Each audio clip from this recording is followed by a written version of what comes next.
This is the Machine Organized Gang Stalking program. It's in two parts.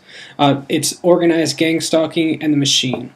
This is my degree in sociology from Eastern Michigan University. So you may not have heard of, but I'm sure you've all heard of the phrase, the power elite. I'm a world-class philosopher, teacher, scientist, and artist.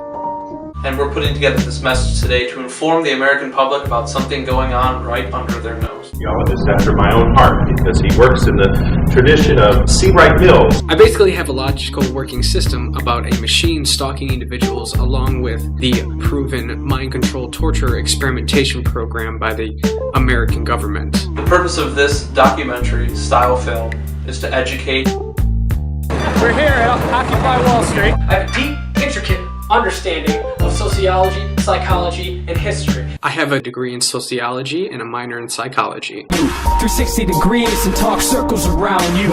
Eric Leo will be presenting on pluralistic ignorance, the effect of media consumption on the American public's perception of war. Pioneering paper on pluralistic ignorance and how it was used to get the American public into the Iraq War and how it was mirrored to Vietnam. It's called The Sociological Journey in Understanding War and Misperception in America, a psychosocial history exploring how and why pluralistic ignorance is implemented to promote war. Which made me a target. Because I'm intelligent, it's no stretch of the imagination. People want motive. Well, there's every motive to persecute me. Stupidity limitless, full of fools and hypocrites. Gimmicks in the biz who just trying to benefit. Don't revert to your language, there's worth in what I'm saying. I did a psychosocial breakdown on our population over a historical period. This is a new message. We are facing modern-day slavery. The young and restless face such hardship because I aimed at targets. They're not gonna stop. It's a space arranged in distance, time continuum infinite. Look, I want some answers, I want an investigation,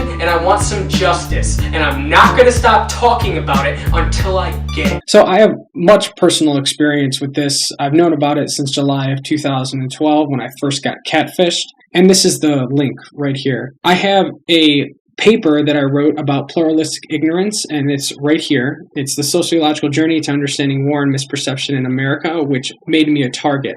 Down here at the bottom, you can see that as the introduction of Citizen 4, those who have criticized the Iraq War have become targets for this machine organized gang stalking program. In my opinion, the Iraq War was more like blitzkrieg, and we're going to go into that about the Nazi origins of this program. So the demographics of the program are highly intelligent, articulate human beings like myself. 90% have graduated high school, 50% have graduated college, and 14 have a master's or a doctoral degree.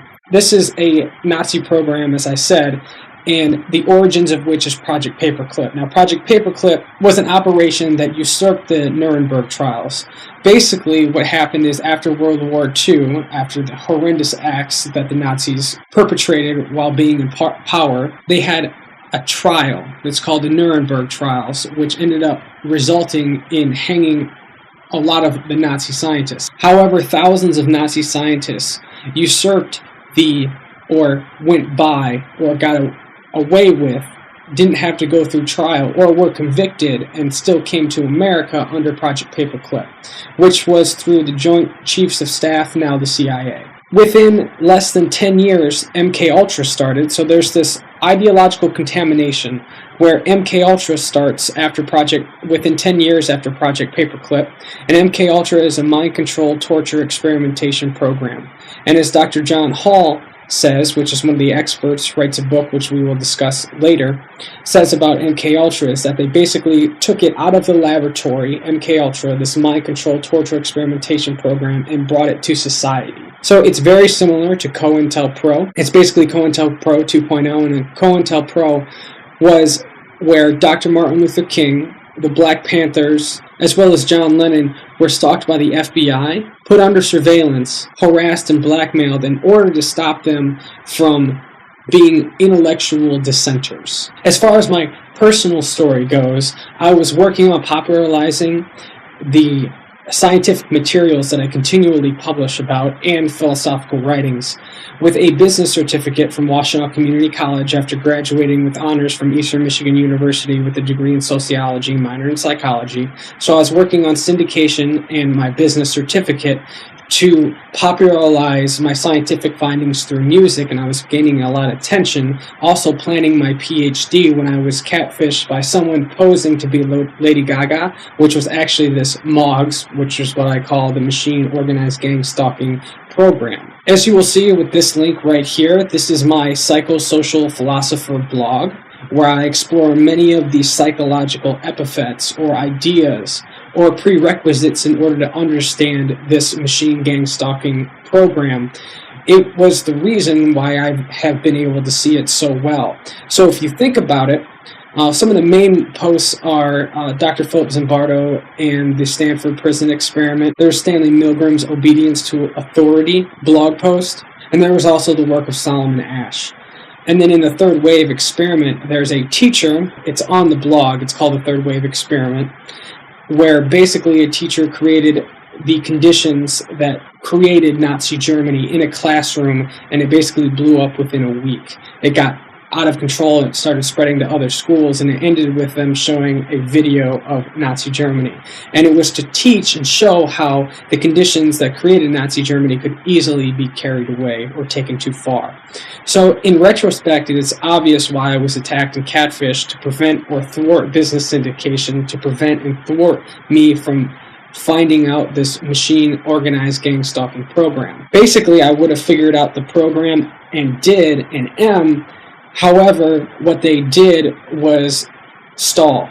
They basically bought time before I figured it out enough to get help, which is what I'm doing here. So there's multiple instances. They literally tried to kill me multiple times and make it look like an accident. They definitely tried to kill my career, which they were successful at. I've totally switched gears. I've stopped doing my music. I don't have the time, money, or resources.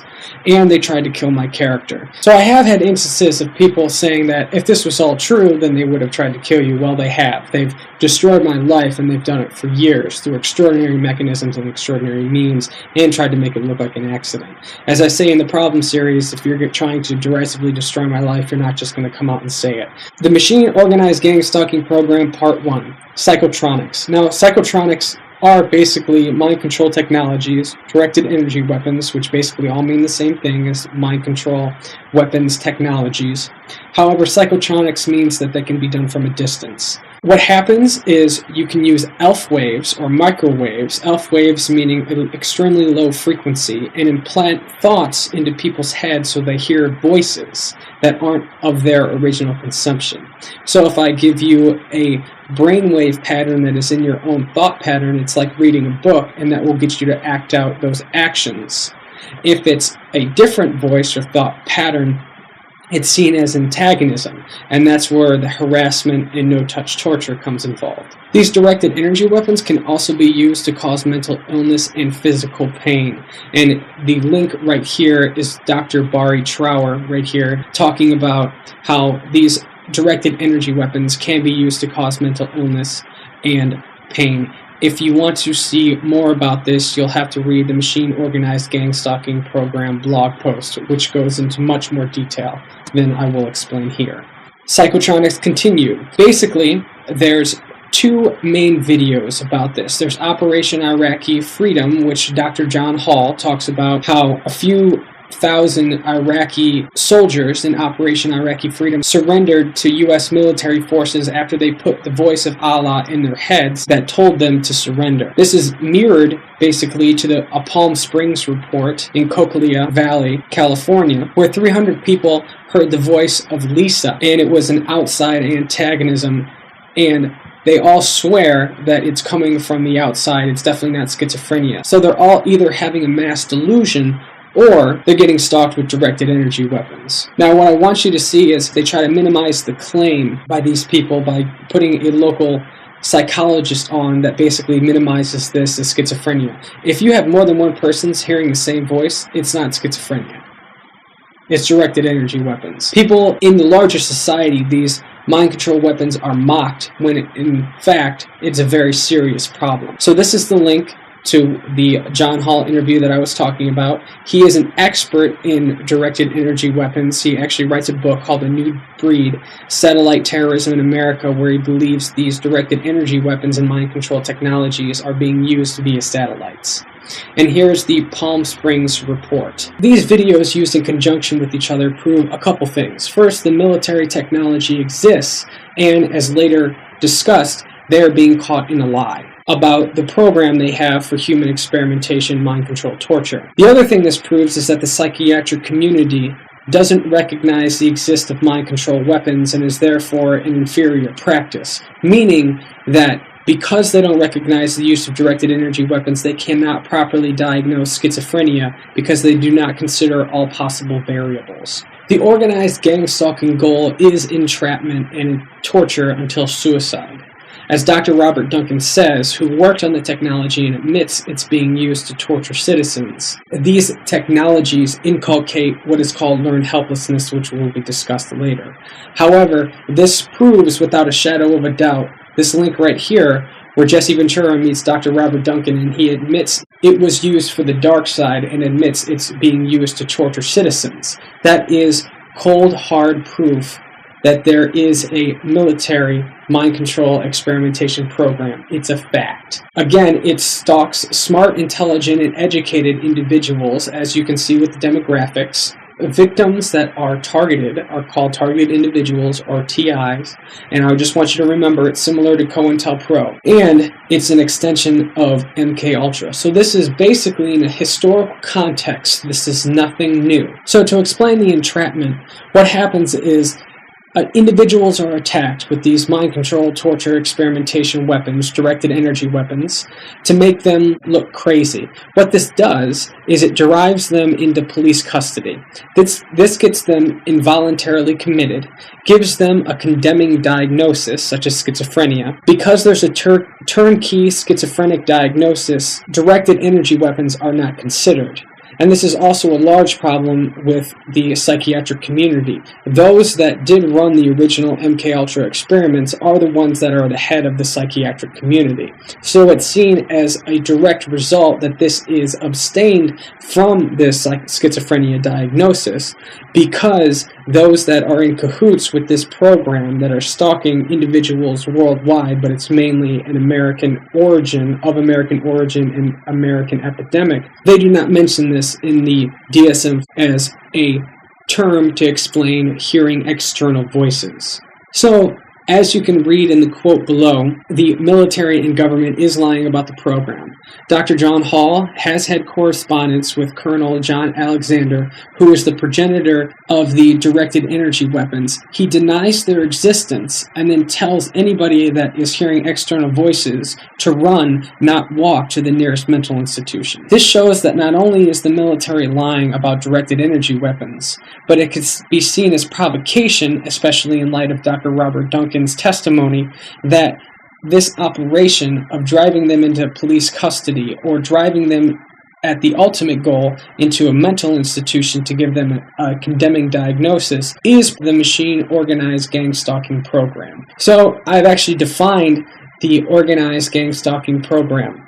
The protocol for this human experimentation program is explained as thus far. You attack the victim with directed energy weapons, causing synthetically created mental illness, or make it look as though they have mental illness. You basically drive the TI into police custody, which due to public ignorance and police protocol will land them in a mental institution, where the TI is giving a condemning diagnosis. Possibly microchipped, which will be discussed later. 30 to 40% of TIs emit a radio frequency identifier, and so the perpetrator, whether machine, human, or both, can be pursued with impunity. So once you get a schizophrenic diagnosis, people think you're hearing voices because nobody knows about these programs, these mind control technologies. People think that the voices are merely coming from the outside and you're in denial about that, when in fact you're being persecuted by this extraordinary mind control torture experimentation program. And this is exactly how it's accomplished. Tortured with impunity once condemned. Basically, the program is designed to isolate you, estrange you from family and friends, get you away from people that can normally help you. And then once you start talking about this, people think you're crazy.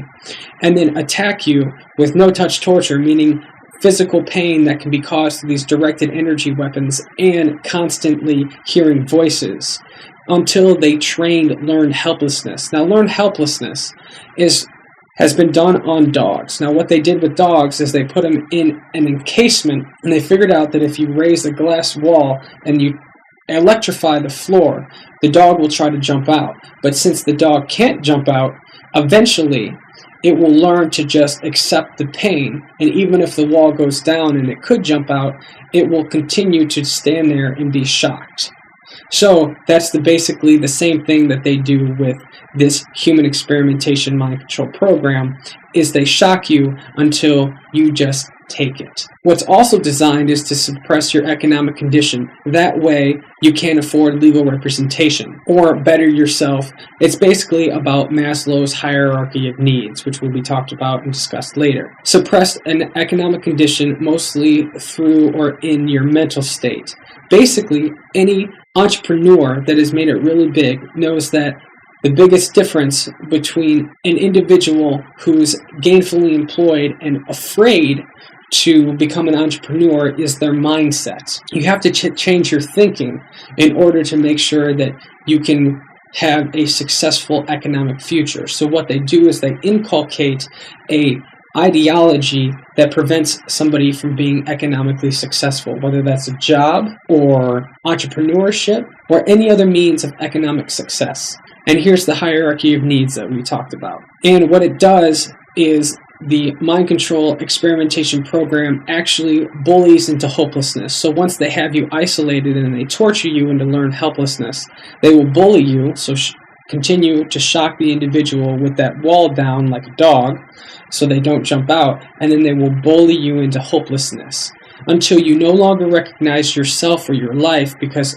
physical conditions are literally created. And if you would like to know more about that, you need to read the blog post, and you become and live in bad health. The result of this is that, as all the TIs know, is the goal is to get you to take your life through suicide. Now, this is not the only goal. The other goal is a eugenics goal, which will be discussed when we discuss the machine. So this is where it gets strange and bizarre. There needs to be way more research, but obviously it's part of the MOGS program and has to be. I say this because there is what is known as street theater. It is a universally complained of phenomenon. Street theater was coined by Cheryl Walsh, and in this video she explains what street theater is. And I give my own rough definition of street theater. Street theater defined is the belief that a large group of people are stalking and antagonizing you through negative and pejorative coordinated actions. Basically, you think everybody in society is out to get you and that they are intentionally and consciously stalking you. So, how is this accomplished? Well, there's a myriad of ways. Again, 30 to 40% are microchipped. However, that doesn't account for especially all the YouTubers that are being gang stalked and talked about their experience on YouTube.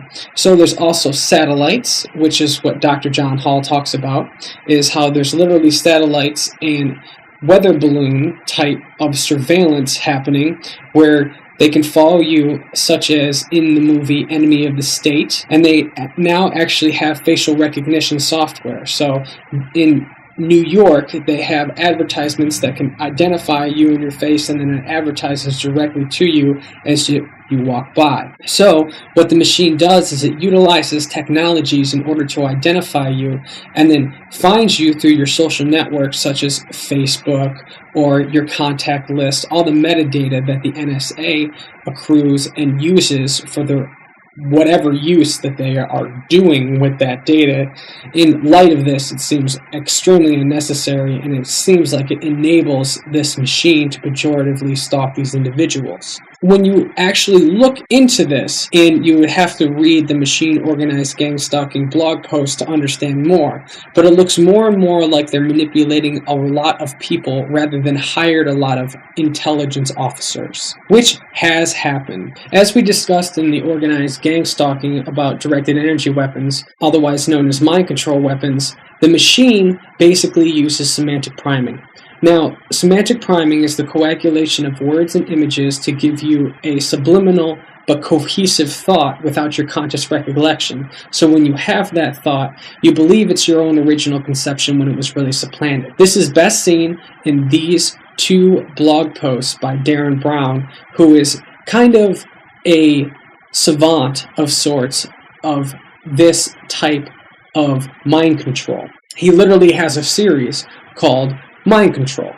So this is Darren Brown exemplifying verbal priming. In this one, Darren Brown shows how he can get an individual to want a certain item as a gift by merely speaking a sentence to them. And this is Darren Brown exemplifying visual priming, where he actually primes marketers, just like they do their constituents or recipients of their ads. What basically he is showing is what the machine does, which is primes the primers.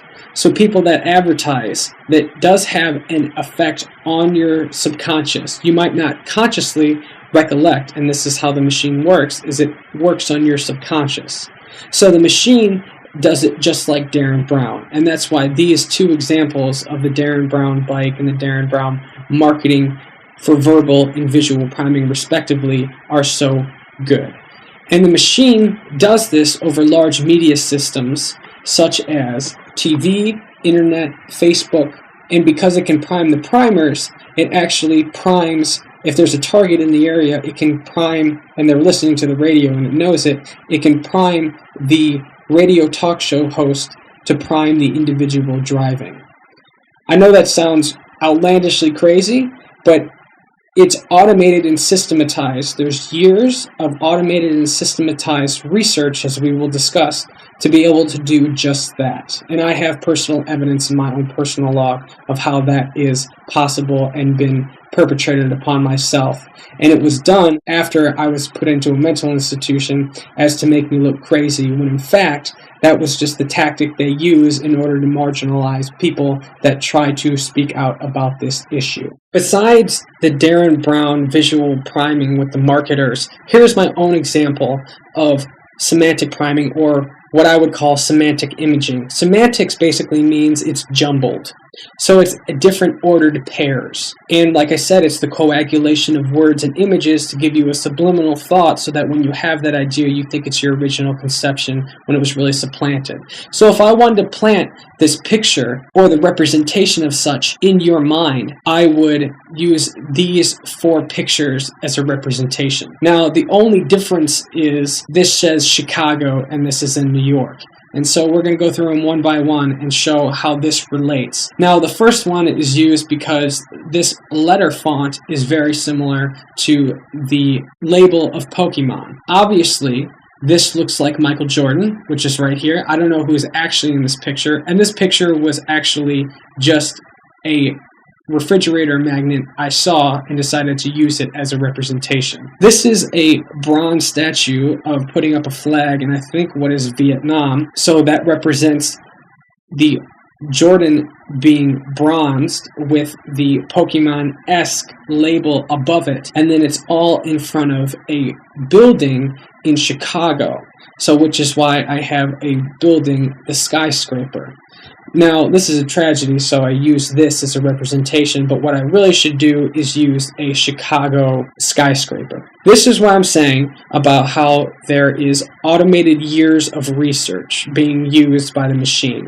So this actually is PBS's Persuaders, done by PBS Frontline, and what it does is it explains how marketing can be broken down into a reptilian brain-style code that they actually use to discover how you think about marketing products to yourself. Another example of this is manufacturing consent, and this is a work by Noam Chomsky. There's also a documentary besides the book.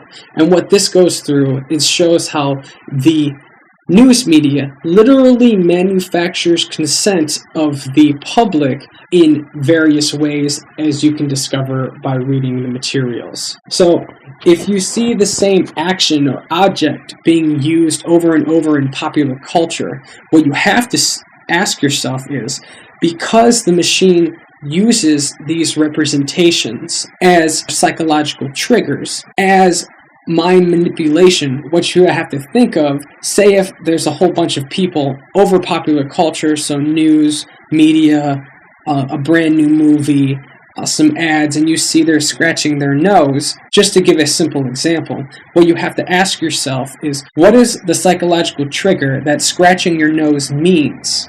Not, oh, I just saw a bunch of people scratching their nose. Scratching their nose must be in. It must be the new trend. No.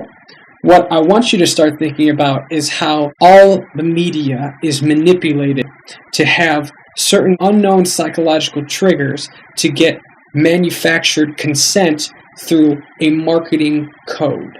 Some of the psychological triggers that are used that I've noticed over my years of experience is that it uses a form of blackmail. So the fear of embarrassment. So basically, even if you do see what it is that the machine is doing, you don't want to admit it because it's embarrassing. So that seems to be of a more short-term, immediate scheme. So basically, you're doing something that the machine doesn't like. It has to ingrain learned helplessness, so it comes up with the psychological trigger or psychological condition to prevent you from doing that through fear and embarrassment.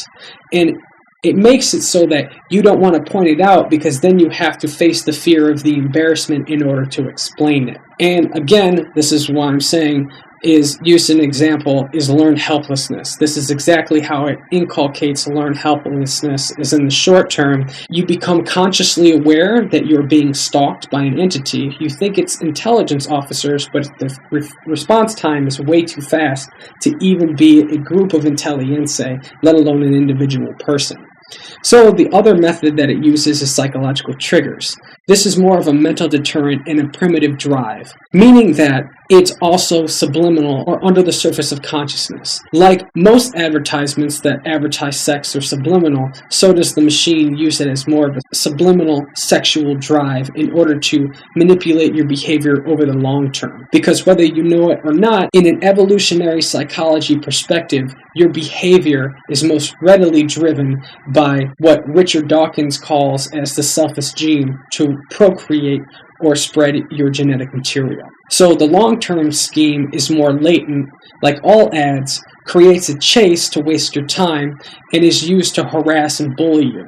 You don't know it consciously like you do in the short-term immediate scheme of using blackmail. What happens is it kind of bubbles up into consciousness until you realize in retrospect what it was that you were doing and that it was part of your stalking or manipulation. So as further examples, this is basically can be seen in books like The Game, where basically how you go out and hit on the opposite sex in order to obtain sexual satisfaction is synthetically manipulated. This happens by creating false interests and is designed to waste your time and money. So this machine, designed with pre-programmed triggers that have initiation sequences, is actually what I call entertainment theater, which is directly intentionally named to be similar to street theater. It's actually how I think street theater is accomplished through the coordination of these mind control technologies and semantic priming by the machine known as entertainment theater. If the existence of the machine wasn't self-evident enough in logically having to exist because of street theater, this is where it becomes undeniable that the machine exists, because the machine has an actual visual representation. Now, as I discussed about how the psychological triggers are across all media, I believe that since this is from a Nazi origin, and because of Project Paperclip, this has been around since the 50s. Now, the first time it seems as though the machine shows up is in 2001: A Space Odyssey, where it portrays itself as HAL, the Red Machine Computer Eye. This is a callback to the semantic imaging that we discussed, where A Space Odyssey is broken down phonetically to be odd, I-C, meaning, oh, it's odd, look at it and see it. Now, what the machine does is present itself to steer your mind away from it, then use psychological triggers to manipulate your behavior out of, for example, fear. So, the machine actually presents itself in order to steer your mind away from it, which is why it shows up universally throughout the major media and movies of the last half century. This can be seen in movies like 2001: A Space Odyssey, WALL-E, Oblivion, and basically The Matrix, the movie, explains the inner workings of the machine. If you replace the machine with The Matrix, it pretty much explains itself. And as you can see through this visual representation, the machine eye is consistent throughout the decades, starting with 2001: A Space Odyssey as HAL, then the autopilot in WALL-E. Before that, it's the same computer eye on the Sentinels, and especially at the end with The Matrix Reloaded, the red computer eye in the middle, and then in the most recent one is the 2.0 version in Tom Cruise's Oblivion. This is exactly what I'm saying about how the machine works itself over popular culture, not only in movies, but other popular culture epithets, meaning other popular culture avenues or platforms. It is named entertainment theater because the machine uses underlying popular cinematographic and movies and music as themes, as a type of role-play mind control in conjunction with priming and directed energy weapons. So basically, when people see sitcoms like Seinfeld, they emulate that activity through observational learning. The machine does something similar to place your mindset or prime your mindset. Priming means the forefront of consciousness, bring it to consciousness. So it uses underlying themes, cinematographic and musical, to bring a forefront of consciousness or a certain mental type or certain mental platform or structure in order to then prime you to manipulate your behavior. So it's only more complicated in that the observational learning as sitcoms uses availability heuristics with psychological triggers and the mind control technologies that we spoke of. To define availability heuristic, it is a mental shortcut that relies on immediate examples that come to a given person's mind when evaluating a specific topic, concept, method, or decision. So, basically, it uses these cinematographic and musical themes to bring available in your mind through a mental shortcut what it is that it wants you to think about and then do. This is also exemplified in music therapy. Music therapy has a certain rhythm or frequency that your body follows. This also has to do with bringing your body physical pain. It can make you tense up or feel gleeful, and it uses these especially musical themes. Cinematographic is more visual, in order to prime your mind to get you to do things, which is the manipulation of your behavior. There are also machines and programs that create and identify music and movies such as the Pixar movies. The combination of the mind control technologies and semantic priming by the machine creates what I like to call the ultimate mind control paradigm, TUMP for short. So the end goal is eugenics. Basically, as an example, we're going to talk about breeding Siberian foxes. Now, in Siberia is breed foxes so that they become more familiar or more acceptable to humans. So what you do is you take a fox that is not apprehensive nor aggressive towards humans. If they are affectionate approach, then that is called a positive behavior attribute. A negative behavior attribute would be a fox that is either aggressive or apprehensive around humans. So what you do is you take two positive behavior attribute foxes and breed them together in order to bring a likelihood that another positive behavior attribute, meaning a fox that is not apprehensive or aggressive but will approach a human and be nice. In the same sense, the machine manipulates the behavior and breeding patterns of humans so that those that are threatening and able to see the existence and workings of the machine do not breed. So it is actually manipulating individuals' behavior over the long run through these sexual triggers in order to manipulate breeding so that those who are aggressive or able to see the attributes of the machine, which it would see as a negative behavior attribute, do not breed. It does this from a very young age. It is my firm conviction that it creates psychological profiles, and with the growing surveillance state here in America and around the world, it follows individuals from childhood and then manipulates those individuals' day-to-day behavior to mold itself to Eugene's agenda. Now, I call the machine Eugene because of, again, semantic linguistics. It means eugenics, so for short, Eugene, and it molds genes, like the selfish gene, as we talked about with Richard Dawkins, over generations. Now, this has also seems to be an aptly placed name upon itself that has just been undiscovered, and I'm the first one to discover it, because the machine has been in existence. Its existence is just very hard to see, which is why I also call the program TUMP. It's as hard to understand as it is to say.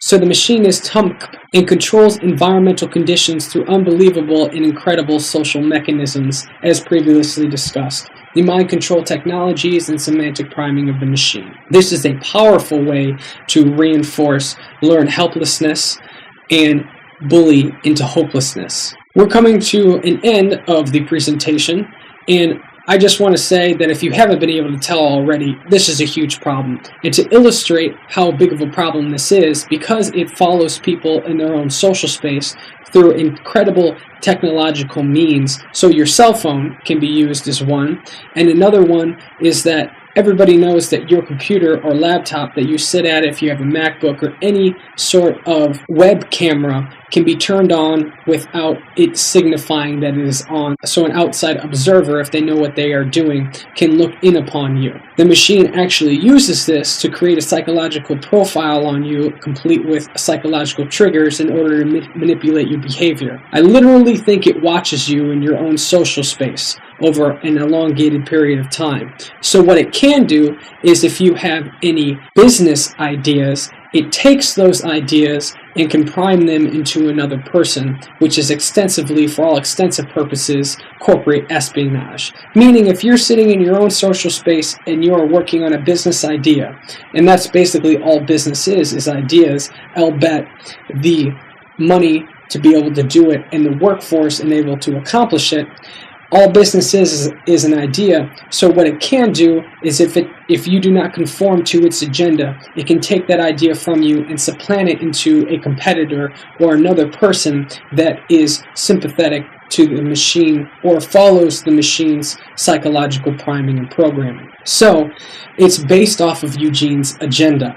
Now, the machine is designed to protect the power structure, and this is no different from large agencies such as the CIA and FBI. Again, it is no stretch of the imagination that this could be used or developed as a product of a power structure protection. It is basically, again, an automated version of COINTELPRO and MK Ultra that is used in association with all the previously discussed mechanisms in order for self-preservation of a power structure. People ask me all the time, well, this just seems like some ethereal, abstract entity.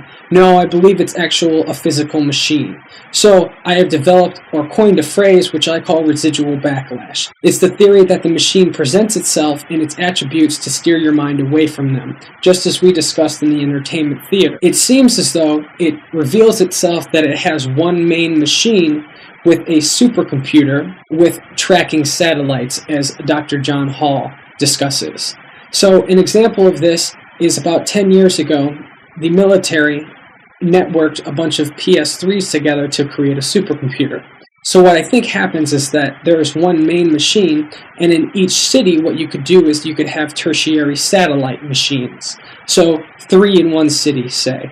And then you could network them across the entire United States to create a super network for the machine. This is only compounded by the NSA's gathering of things like metadata, which is huge in amount and breadth of information, which can all probably be utilized by the machine to fulfill its agenda. And the progenitor of the organized gang stalking program is the American government or the American military.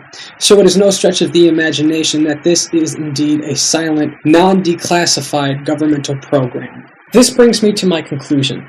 The fact is that this entire program, the machine organized gang stalking program, is observable, repeatable, and needs testing. If it's observable, testable, and repeatable, that means it can be studied by science. And all of those are in occurrence. The only thing we need to develop is a good way to test it. Now, when we do test the machine, although its existence is obvious, what is less obvious is that once you begin to delineate what the machine has done, you have to realize it's going to take time because it psychologically primes over all of popular culture and has been in existence for 50 years. Its slow progression away from the problem is going to be more like of a train stopping. When a train stops and you put on the brakes, it takes, sometimes depending on how big the train is, even a couple miles to fully stop. And it's a good, appropriate metaphor to show how long it's going to take to be able to stop this machine. We are going to have to identify the psychological triggers and then find out other psychological triggers that can be used to combat its influence. It's not going to be easy, and this is why research on the machine needs to happen immediately.